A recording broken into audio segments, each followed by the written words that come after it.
Folks, the fog's lifted this morning, just about all of it. And it looks like a totally different spot than when we started this morning. If you noticed how clear this water is,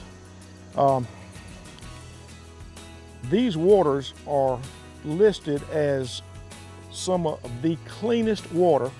Well, one hit right there in the United States. There he is. Woo, look at that one go. Gracious me. Boy, that one shot upstream. Oh, look at him jump. Come here, fella.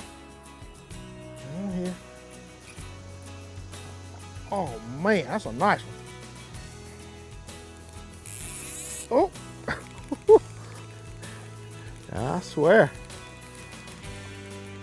Get him up just a little bit longer. Reach back and get this net.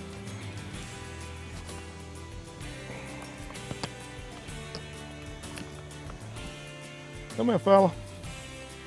Come here, fella. Wow, what a beautiful rainbow. That was a nice one. Got him in the net. All right, fella. Go back home to mama. There she goes. This same stream I fished this morning where all the fog was, it looks like a different body of water. They have turned water loose to generate power. While this water's high, we're gonna move to another stream and try another little bit of water. Folks, I've been roll casting this and letting this fly free flow down through this little eddy right here in hopes for a bite. There's one. There's one right there.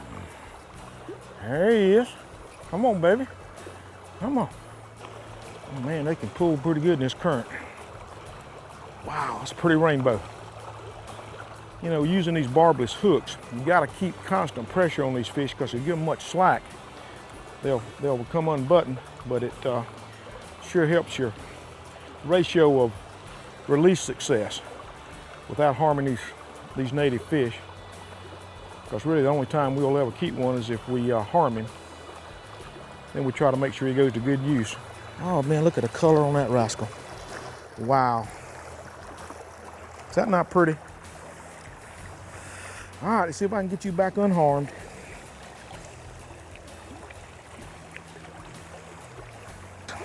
Okay. All right, fella. Go back home to mama. See ya. The sun just came out and these fish act like they're trying to start a little feeding. I've seen a little activity on the surface, but if you'll notice where I'm fishing, there's shallow water on this side of this run and also some shallow water on the other side. And this makes a little trough right here. And that should be the strike zone. That's where the last one came. And usually they don't stay by themselves. Usually if you catch one, and what I'm trying to do is throw it upstream on this, and I'm mending it, keeping my line behind the bait and letting it free flow down through this trough. And again, there we go. See that line floating behind that fly? That's huge. And I'm feeding it right down the little trough all the way to the end. A little more line out. Boy, that should be in the strike zone right there. There's one right there. Boy, that fish was shallow. He's right there hiding in those rocks right here. It ain't 8 inches deep here. And remember to keep constant pressure on these little guys because of this hook. Doesn't have a barb on it. He ain't that big, but boy, he's mean. Oh, this is so much fun. Native trout, mountains of Tennessee. Hand-tied flies. Doesn't get much better than that. Man, look at the specks on this rascal.